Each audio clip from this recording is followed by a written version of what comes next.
Hi hello welcome back to Sheetal ವಾಸ್ YouTube channel. ನಾನಿವತ್ತು ಮೀನು ಹುಳಿ ಮಾಡೋದು ಹೇಗೆ ಅಂತ ತೋರಿಸ್ತಾ ಇದ್ದೀನಿ. ಮೀನು ಹುಳಿ ಅಂದರೆ ಮೀನು ಸಾರೇನೆ. ಅದಕ್ಕೆ ನಾನು ಫಸ್ಟು ಏನೇನು ತೊಗೊಂಡಿದ್ದೀನಿ ಅಂತ ನಾನು ನಿಮಗಿಲ್ಲಿ ತೋರಿಸ್ತಾ ಇದ್ದೀನಿ.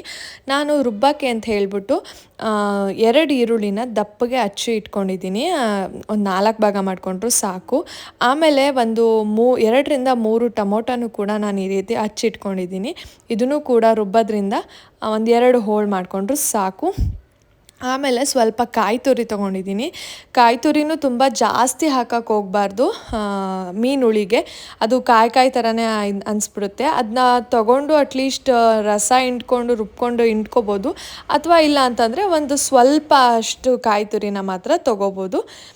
ಆಮೇಲೆ ಅದಕ್ಕೆ ಸ್ವಲ್ಪ ಬೆಳ್ಳುಳ್ಳಿ ತೊಗೊಂಡಿದ್ದೀನಿ. ಬೆಳ್ಳುಳ್ಳಿನೂ ಅಷ್ಟೇ 1-2 ಬೆಳ್ಳುಳ್ಳಿನ ನಚ್ಕೊಂಡು ಇಟ್ಕೊಂಡಿದ್ದೀನಿ. ಇದು ಕೂಡ ರುಬ್ಬೋದಕ್ಕೇ.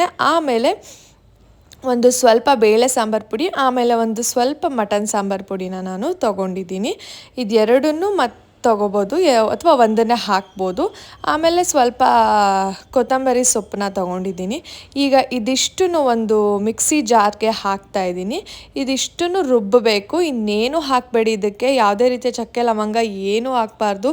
ಪುಡಿನೂ ಅಷ್ಟೇ 2-3 ಸ್ಪೂನಷ್ಟು ಖಾರದ ಪುಡಿನ ಹಾಕಬೇಕು ಅಷ್ಟೇ. ಚೆನ್ನಾಗಿ ಇದನ್ನು ಗ್ರೈಂಡ್ ಮಾಡ್ಕೋಬೇಕು. ಸೇಮ್ ಕಾಯಿ ಬಜ್ಜಿಗೆ ಹಾಕೋ ಥರನೇ ಇದು ನಾವು ರುಬ್ಕೊಳ್ಳೋಕ್ಕೆ ಹಾಕೋದು. ಇದಿಷ್ಟನ್ನು ಹಾಕ್ಕೊಂಡು ರುಬ್ಕೊತಾ ಇದ್ದೀನಿ ಇವಾಗ ನಾನು.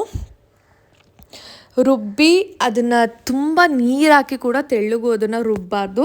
ಆಮೇಲೆ ನೀವು ಕನ್ಸಿಸ್ಟೆನ್ಸಿನ ಹೆಚ್ಕೊಳ್ಳೋದ್ರಿಂದ ನೀವು ರುಬ್ಬಬೇಕಾದ್ರೆ ಆದಷ್ಟು ನೀವು ಕಮ್ಮಿ ಇದರಲ್ಲೇ ರುಬ್ಕೋಬೇಕು. ಗಟ್ಟಿಗೆ ಇರಬೇಕು ಮಸಾಲೆ. ಅದು ಯಾವುದೇ ಕಾರಣಕ್ಕೂ ತುಂಬ ತೆಳ್ಳಗೆ ರುಬ್ಬಲಿಕ್ಕೆ ಹೋಗಬಾರ್ದು. ನೋಡಿ, ಈ ಕನ್ಸಿಸ್ಟೆನ್ಸಿಲಿ ರುಬ್ಬಬೇಕು. ತುಂಬ ನೀರು ಹಾಕಿ ತೆಳ್ಳಗೆ ಮಾಡಬಾರ್ದು ಮಸಾಲೆನ. ಈ ಕನ್ಸಿಸ್ಟೆನ್ಸಿಲಿದ್ದರೆ ತುಂಬ ಚೆನ್ನಾಗಾಗುತ್ತೆ ಸಾಂಬಾರು.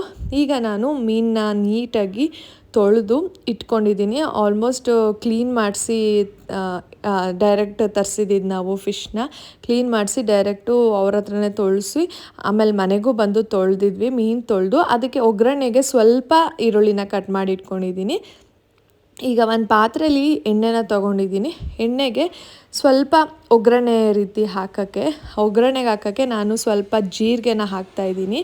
ಜೀರಿಗೆ ಮತ್ತು ಏನಾದರೂ ಆಪ್ಷನ್ ನಿಮಗೆ ಬೇಕು ಅಂತಂದರೆ ಬೇರೆನೂ ಹಾಕ್ಕೋಬೋದು. ನಾನು ಜೀರಿಗೆನ ಮತ್ತು ಈರುಳ್ಳಿನ ಅಷ್ಟೇ ಹಾಕ್ಕೊಂಡೆ. ನಾನು ಇನ್ನೇನೂ ಹಾಕ್ಕೊಳ್ಳಿಲ್ಲ ಮೀನು ಸಾಂಬಾರಿಗೆ.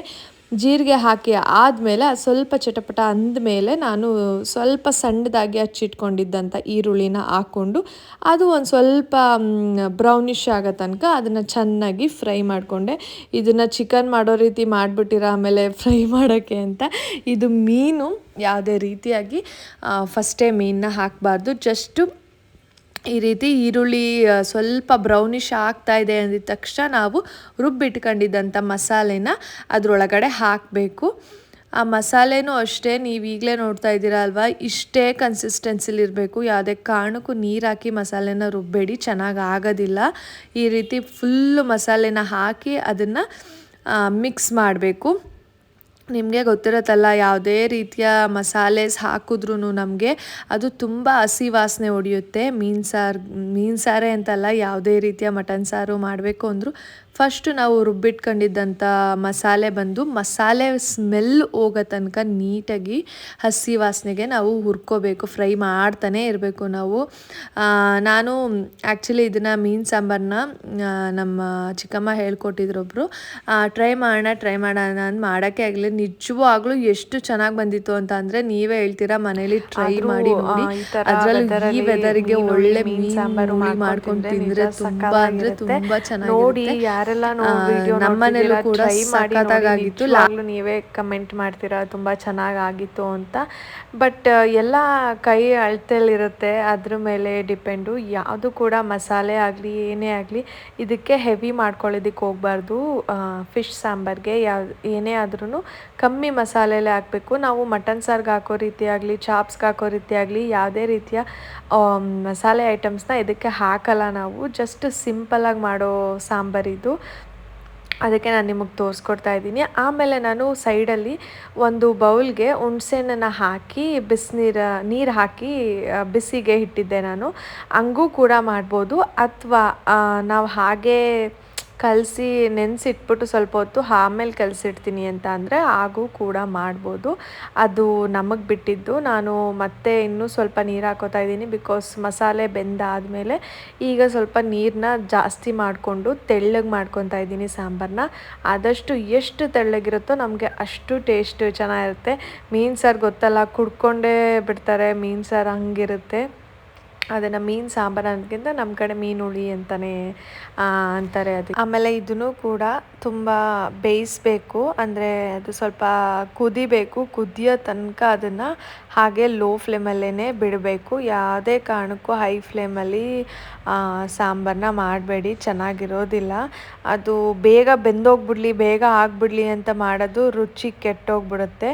ಆಮೇಲೆ ನಾನು ನೆನೆಸಿಟ್ಕೊಂಡಿದ್ದಂಥ ಹುಣಸೆಹಣ್ಣು ರಸನ ಇವಾಗ ಹಾಕೋತಾ ಇದ್ದೀನಿ. ಅದು ನಾನು ಕುದಿಸಿದ್ದೀನಿ ಸ್ವಲ್ಪ ಹುಣಸೆಹಣ್ಣನ್ನು.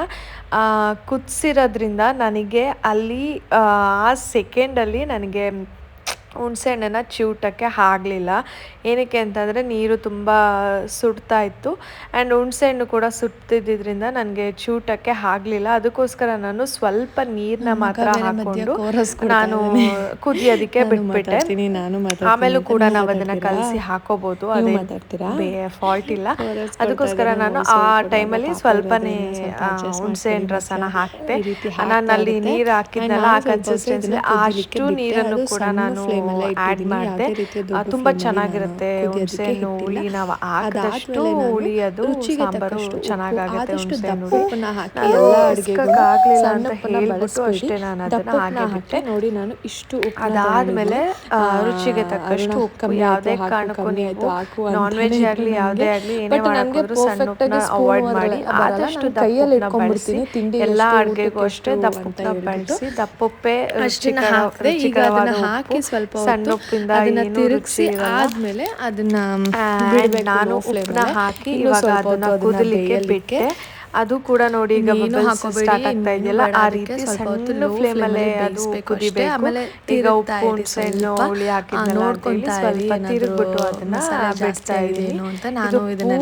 ಚೆನ್ನಾಗಿ ಕುದ್ದು ಕುದ್ದು ಕುದ್ದು ಕುದ್ದು ಕುದ್ದು ಅಲ್ಲಿ ನಿಮಗೆ ಗೊತ್ತಾಗುತ್ತೆ ಆಲ್ಮೋಸ್ಟ್ ಎಲ್ಲ ಸಾಂಬಾರು ಮಾಡಿದಾಗ ಹೇಗೆ ಕುದಿಯುತ್ತೆ ಅಂತ. ನೋಡಿ, ಹಿಂಗೆ ಅದು ಕುದಿಬೇಕು ಸಾಂಬಾರು. ಆ್ಯಂಡ್ ಈ ಟೈಮಲ್ಲೇ ನೀವು ರುಚಿನ ನೋಡ್ಕೊಂಬಿಡಿ ಹೇಗಿದೆ ಅಂತ. ಆಮೇಲೆ ನೀವು ಫಿಶ್ನ ಆ್ಯಡ್ ಮಾಡೋರಂತೆ. ಇವಾಗ ಸಾಂಬಾರನ್ನ ಟೇಸ್ಟ್ ನೋಡ್ಬಿಟ್ಟು ನೀವು ಸಾಂಬಾರು ಕರೆಕ್ಟಾಗಿ ಆಗಿದೆ ಟೇಸ್ಟು ಎಲ್ಲ ಅಂತ ಅಂದಮೇಲೆ ಉಪ್ಪೆಲ್ಲ ಇವಾಗ ನೀವು ಮೀನನ್ನು ಹಾಕಬೇಕು. ಲಾಸ್ಟ್ ಮೂಮೆಂಟಲ್ಲಿ ಹಾಕಬೇಕು ಇದನ್ನು. ಏನಕ್ಕೆ ಅಂತಂದರೆ ಮೀನು ತುಂಬ ಬೇಗ ಬೆಂದೋಗ್ಬಿಡುತ್ತೆ. ಅದಕ್ಕೆ ಪದೇ ಪದೇ ಹೇಳ್ತಾ ಇದ್ದೀನಿ, ಮುಂಚೆನೇ ಹಾಕಿ 1/4 ಗಂಟೆ ಅರ್ಧ ಗಂಟೆ ಬಿಟ್ಬಿಡಬೇಡಿ, ಮೀನು ಪೂರ್ತಿ ಕಲಸೋಗ್ಬಿಡುತ್ತೆ. ಅದಕ್ಕೋಸ್ಕರ ಹೇಳ್ತಾ ಇದ್ದೀನಿ, ಮೀನನ್ನು ಆದಷ್ಟು ನೀವು ಒಂದು 10 ನಿಮಿಷ ಸಾಕು. ಅದೇ ತುಂಬ ಜಾಸ್ತಿ ಆಯಿತು. ಅದಕ್ಕೆ ಫಸ್ಟೇ ರುಚಿ ಗಿಚಿ ಎಲ್ಲನೂ ನೋಡಿಬಿಟ್ಟು ನೀವು ಮೀನನ್ನು ಬೇಯಲಿಕ್ಕೆ ಬಿಡಿ. ಆಮೇಲೆ ಕಲ್ಸಕ್ಕೆ ಹೋಗಬೇಡಿ, ಮೀನನ್ನು ಯಾವುದೇ ಕಾರಣಕ್ಕೂ ಕಲ್ಸಕ್ಕೆ ಹೋಗಬೇಡಿ. ಚಳಿಗಾಲದಲ್ಲಿ ಏನಾದರೂ ಈ ಥರ ಮೀನು ಸಾಂಬಾರು ಮೀನು ಹುಳಿ ಮಾಡ್ಕೊಂಡು ತಿಂದ್ರೆ ಅದ್ದೂರಿಯಾಗಿರುತ್ತೆ. ಎಲ್ಲರೂ ಟ್ರೈ ಮಾಡಿ. ನಮ್ಮ ಬೇಬಿಕಲ್ಲಿ ಫಸ್ಟ್ ಸಲ ಟ್ರೈ ಮಾಡಿಸಿದ್ದೀನಿ. ನೀವು ಎಲ್ಲ ಟ್ರೈ ಮಾಡಿ. ವಿಡಿಯೋ ನೋಡಿದ್ಮೇಲೆ ಸಬ್ಸ್ಕ್ರೈಬ್ ಮಾಡಿ, ಲೈಕ್ ಅಂತೂ ಮರೀದೇನೆ ಲೈಕ್ ಮಾಡಿ. ಅವ್ರಿಗೆ ಮೀನು ಸಾಂಬಾರು ಇಷ್ಟ ಅಂತ ಹೇಳಿಬಿಟ್ಟೆ ನಾನು ಮೀನು ಸಾಂಬಾರನ್ನ ಮಾಡೋದನ್ನ ಕಲ್ತಿದ್ದು. ಅವರು ತುಂಬ ಇಷ್ಟಪಡ್ತಾರೆ ಅಂತಲೇ. ನೋಡಿ, ಕಲ್ಸಕ್ಕೆ ಹೋಗಬೇಡಿ. ಈಗ ಅಟ್ಲೀಸ್ಟ್ ನೋಡ್ತಾ ಇರಿ ಅಷ್ಟೇ, ಏನಾದರೂ ಪೀಸ್ ಇದಾಗ್ತಿದೆಯಾ ಅಂತ. ಒಂದು 10 ನಿಮಿಷ ಈ ರೀತಿ ಬೇಯಿಸ್ಕೊಳ್ಳಿ ಸಾಕು ಮೀನನ್ನ. ಇನ್ಯಾವುದೇ ಕಾರಣಕ್ಕೂ ಹಾಗೆ ಬಿಟ್ಬಿಡಬೇಡಿ. ಒಂದು 1/4 ಗಂಟೆ 20 ನಿಮಿಷ ಅರ್ಧ ಗಂಟೆ ಆ ಥರ ಎಲ್ಲ ಬಿಡೋಕ್ಕೆ ಹೋಗಬೇಡಿ. ಪದೇ ಪದೇ ಹೇಳ್ತಾ ಇದ್ದೀನಿ, ಮೀನು ತುಂಬ ಬೇಗ ಕಲಸೋಗ್ಬಿಡುತ್ತೆ. ನಾವು ಇದನ್ನು ಒಂದು 2-3 ನಿಮಿಷ ಮುಚ್ಚಿ ಬೇಯಿಸಿದ್ವಿ ಅಷ್ಟೇ. ಉಪ್ಪನ್ನ ಮತ್ತೆ ರುಚಿ ನೋಡಿದ್ವಿ. ಆಮೇಲೆ ನಾನು ಕಲಸಿಟ್ಟಿದ್ದ ಹುಳಿನ ಆಮೇಲೆ ಹಾಕಿದೆ. ನೋಡಿ, ಇಷ್ಟೇ ಬೆಂದಿರಬೇಕು ಮೀನು. ಇನ್ಯಾವುದೇ ಕಾರಣಕ್ಕೂ ಮೀನು ಕಲಸೋಗ್ಬಾರ್ದು. ನೋಡಿ, ಈ ರೀತಿಯೇ ಸಿಗಬೇಕು ಪೀಸು. ನಾವು ಹೇಗೆ ಮೀನು ಸಾಂಬಾರಲ್ಲಿ ಹಾಕಿರ್ತೀವಿ ಅದೇ ರೀತಿ ನಮಗೆ ಮೀನು ಪೀಸು ಸಿಗಬೇಕು. ಯಾವುದೇ ರೀತಿ ಕಲಸೋಗ್ಬಾರ್ದು.